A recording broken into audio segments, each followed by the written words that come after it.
Verset 1. Verset 1 à 6. Au salut d'Israël se lie nécessairement le châtiment de ses ennemis, le jour de la vengeance ne peut se séparer de l'année de la rédemption, Ésaïe 61.2.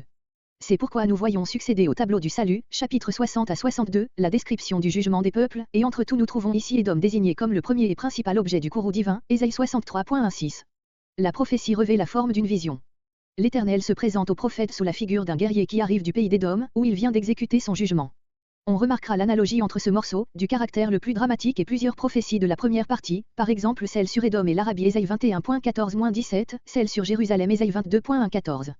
Parmi les interprètes, les uns voient ici tout simplement la prédiction du jugement futur des Édomites, Calvin, par exemple, d'autres prennent Édom comme nom symbolique, soit qu'ils l'appliquent au peuple juif, en ce cas, Bosra représenterait Jérusalem, ainsi Luther, ou à Rome, ou même à la terre en entière.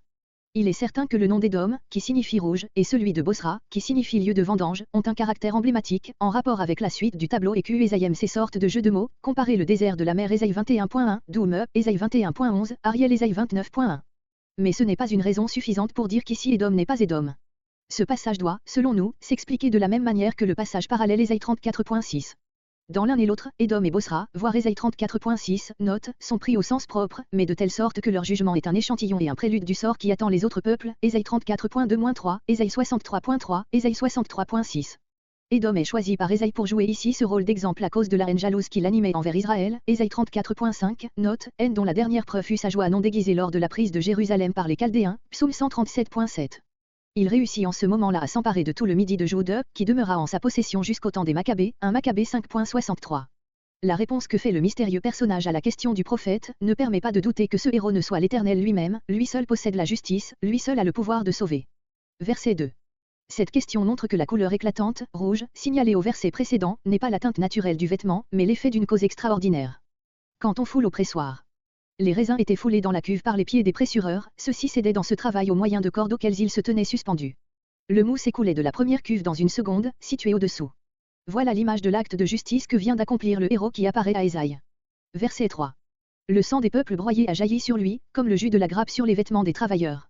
Comparez Joël 3.13, Apocalypse 19.13-15. Le prophète distingue deux actes successifs de jugement, le premier, contre Édom, Jéhovah l'a exécuté à lui seul, aucun des peuples n'a voulu l'aider, car tout lui était hostile. Le second, contre ces peuples mêmes, il l'a accompli également par sa seule force. Les peuples, tout le inonde païen. Israël fidèle tout au moins, est laissé en dehors du tableau.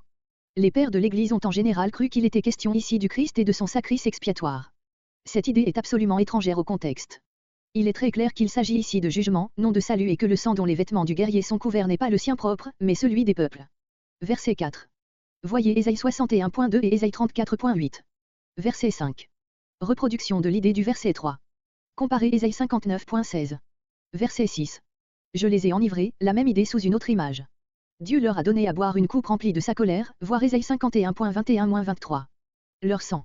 Nous sommes forcés de rendre ainsi le terme employé par le prophète, le même par lequel il a désigné, au verset 3, le jus du raisin. Quand est commencée accomplie la prophétie de la ruine d'Édom. Voici ce que l'histoire nous apprend à cet égard. Édom eut à subir, aussi bien que la Palestine, l'invasion des Chaldéens, Jérémie 27.3 et suivant, Jérémie 49.7 et suivant. Mais Nebuchadnezzar ne fit pas encore disparaître l'État et le peuple iduméen. Plus tard, Malachie 1.3-4 fait allusion à une dévastation nouvelle dont le pays d'Édom ne s'était pas encore relevé de son temps, nous ignorons qui en fut l'auteur. Nous savons que, plus tard encore, vers 300 avant Jésus-Christ, les Nabatéens, voire Ésaïe 60.7, note, s'emparèrent de l'Idumée proprement dite et de sa capitale, Pétra, il ne resta dès lors aux Édomites que le midi de Juda qu'il avait précédemment conquis, voire au verset 1. Leur hostilité persévérante contre Israël rétablie aboutit enfin, à l'époque des Maccabées, à leur complet assujettissement. Le prince Jean Hircan, vers 426 avant Jésus-Christ, les incorpora à la nation juive et leur imposa la circoncision, Joseph, Antiquité 13.9. Dès lors Édom n'a plus existé comme peuple, ses restes, soumis à Israël, ont partagé le sort que les Romains ont fait subir à ce dernier. Le nom même d'Édom a disparu de l'histoire depuis l'époque de la guerre romaine. Verset 7. Verset 63.7 à 64.12. Dans les morceaux qui précèdent, le prophète a contemplé deux tableaux, celui de la gloire réservée à Sion, chapitre 60 à 62, et celui du jugement final dont Dieu frappera les peuples, Ésaïe 63.16. Cette vue de l'avenir est complète. Mais quel contraste entre cet avenir et le présent, réel ou idéal, dans lequel se meut l'esprit du prophète, celui de la captivité. C'est à ce présent qu'il revient maintenant. Il offre à Dieu une requête fervente, en faveur et au nom du peuple de l'exil, dont il expose les misères matérielles et morales. Cette prière est contenue dans le morceau suivant Ésaïe 63.7 à 64.12.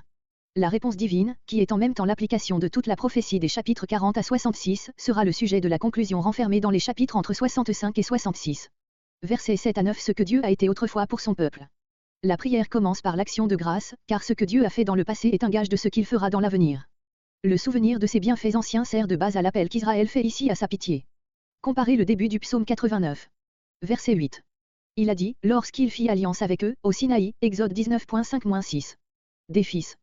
C'est sur cette qualité de fils, donnée à Israël lors de la conclusion de l'alliance, Deutéronome 14.1, que se fonde la prière suivante, verset 16, Ésaïe 64.8.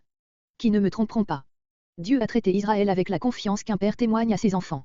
Mais Israël n'a pas répondu à cette conduite généreuse, voir Ésaïe 1.2, Ésaïe 30.9, où l'Éternel se plaint de l'infidélité de ses enfants. Il a été, comme on le dirait d'un simple homme, trompé dans son attente. Cependant la parole divine doit conserver sa vérité. Et, en effet, malgré ses révoltes, Israël demeure le peuple de Dieu.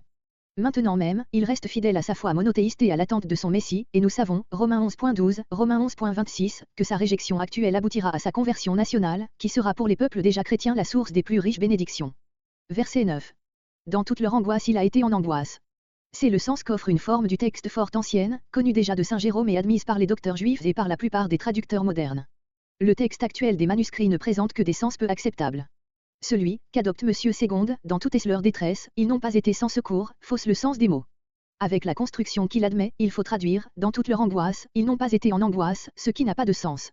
L'idée qu'exprime notre traduction est celle de l'angoisse de Dieu, qui partage toutes les souffrances de ses enfants, psaume 103.13. Plus l'amour est grand, plus vive devient cette souffrance de la sympathie, voir Ésaïe 42.14, une saisissante image pour peindre cette divine douleur. En s'exprimant, de la sorte, le prophète avait proprement en vue les angoisses de la servitude égyptienne, comme le prouve la suite du passage. L'ange de sa face. Allusion à Exode 33.14, où Dieu dit à Moïse, qui lui demande quel est celui qui l'enverra avec Israël, ma face ira. L'être ainsi désigné est celui qui apparaissait au patriarche sous le nom d'ange de l'Éternel. C'est l'agent suprême des interventions divines dans l'Ancien Testament, l'être dans lequel Dieu se rend visible aux créatures et qu'il caractérise en disant, mon nom, la révélation de mon être, est en lui, Exode 23.21. Soutenu, comme l'enfant faible ou fatigué, porté, comme l'enfant malade. Exode 19.4, je vous ai porté sur des ailes d'aigle. Comparez Ésaïe 46.3-4. Verset 10. Verset 10 à 14. Voilà ce que Dieu a été pour eux, versets 7 à 9. Mais Israël a été infidèle et l'Éternel a changé de conduite à son égard. Et où est maintenant leur Dieu sauveur? Résumé de l'histoire d'Israël depuis le temps de Moïse jusqu'à l'exil. Ils offensèrent son Esprit Saint. Dieu avait averti Israël et dit à l'égard de l'ange, prends garde à sa présence et écoute sa voix et ne lui résiste point, car il ne pardonnera pas votre péché, Exode 23.21. Le terme d'Esprit Saint ne se rencontre que 3 fois dans tout l'Ancien Testament. L'ange, verset 9, c'est Jéhovah dans sa manifestation extérieure, l'Esprit c'est Dieu dans son habitation spirituelle et permanente au sein de la communauté israélite. Il est remarquable de voir l'Ancien Testament préluder ainsi aux 2 grandes formes de la manifestation divine dans le Nouveau, en la personne du Christ et par le Saint-Esprit. Cet esprit est présenté ici comme un être personnel, qu'ont attristé les péchés d'Israël, ses nombreuses révoltes au désert et, plus tard, ses incessantes chutes dans l'idolâtrie. Comparez Éphésiens 4.30. Se changea en ennemi, leur fit la guerre, en envoyant contre les peuples païens et les livrant à l'exil. Comparez Ésaïe 28.21, Ésaïe 29.2-3. Verset 11. La traduction d'Osterwalde, alors il, Dieu, s'est souvenu des jours anciens de Moïse, est grammaticalement possible, mais elle est en contradiction avec ce qui suit. C'est le peuple qui, livré à ses ennemis, se souvient des jours d'autrefois et se plaint que Dieu ne lui fasse plus voir ses délivrances. Le berger, Moïse, psaume 77.21. Osterwalde, c'est qui, traduisent, les pasteurs, d'après plusieurs anciens manuscrits et traductions, la Vulgate, par exemple, ce serait, dans ce cas, Moïse, Aaron et Marie, Michée 6.4. Qui mit au milieu de son Esprit Saint, en tant que cet esprit agissait en Moïse, Aaron, les 70 anciens, puis en Josué. Comparez Nombre 11.17, Néhémie 9.20. Verset 12. Verset entre 12 et 13. Ces 2 versets se rapportent encore au passage de la mer Rouge, ce prodige type, que les écrivains de l'Ancien Testament ne se lassent pas de célébrer et auquel Ésaïe lui-même revient si souvent.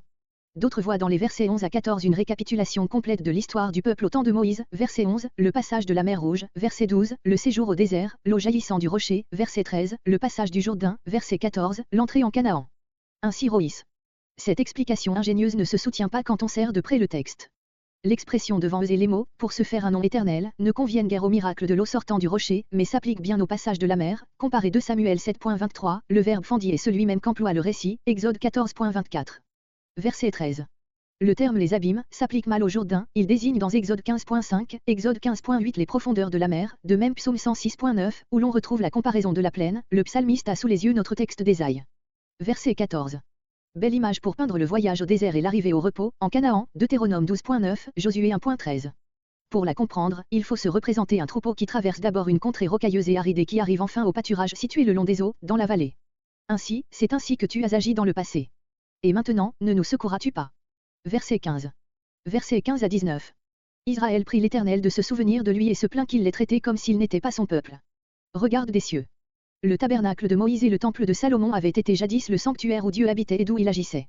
Il a délaissé maintenant sa résidence et l'a livré aux gentils, revient, verset 17, foulé aux pieds, verset 18, il s'est retiré dans son séjour céleste, Ésaïe 57.15. Israël l'invite à se manifester de nouveau pour le secourir. Comparez le cri du psalmiste décrivant la vigne ravagée par les païens, psaume 80.15. Ton zèle, ton amour jaloux pour ton peuple, Ésaïe 26.11.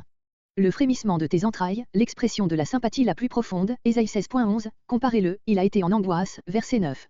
Moi, le peuple. Verset 16. Dieu les a appelés ses fils, verset, émoticône n'en croyant pas ses yeux, il est donc leur père, c'est le fondement de l'assurance avec laquelle il le prie. Ce passage et Ésaïe 64.8 sont les seuls de l'Ancien Testament où Dieu soit appelé notre Père dans une prière, l'esprit d'adoption, qui a fait de ce titre le nom habituel de Dieu dans le Nouveau Testament, Galates 4.4-6, n'avait pas encore été donné, comparez cependant cette expression dans la bouche de Dieu, Jérémie 3.4. C'est de ce Dieu seul, Père à toujours, Ésaïe 9.5, qu'Israël peut attendre du secours, sans doute il a pour père Abraham et Jacob, mais ils ne veulent plus reconnaître leurs enfants dans ce peuple dégénéré, qui leur fait honte, Ésaïe 29.22. Verset 17. Israël est menacé d'un jugement plus terrible que l'exil, d'un endurcissement pareil à celui dont fut châtié l'orgueil de Pharaon. Il le sent, il en tremble et il demande lui-même de n'être pas livré à cet aveuglement, quoiqu'il l'ait mérité, comparez Ésaïe 6.9-10. Romains 11.7-10, Romains 11.25 prouve que ce châtiment n'a pu lui être épargné plus tard. Reviens, voir verset 15. La venue de Dieu est le grand objet de l'espérance d'Israël, le salut même, Ésaïe 64.1, Ésaïe 57.8, etc. Le motif invoqué pour obtenir l'exaucement et l'élection de grâce qui a fait d'Israël l'héritage spécial de Dieu, il se doit à lui-même de venger et de délivrer ses serviteurs, Deutéronome 32.9, Deutéronome 32.43. Verset 18. Peuple saint, c'est-à-dire mis à part, consacré à l'Éternel, Deutéronome 7.6.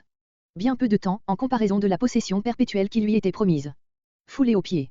Cette expression renferme l'idée d'une profanation du saint lieu par les païens.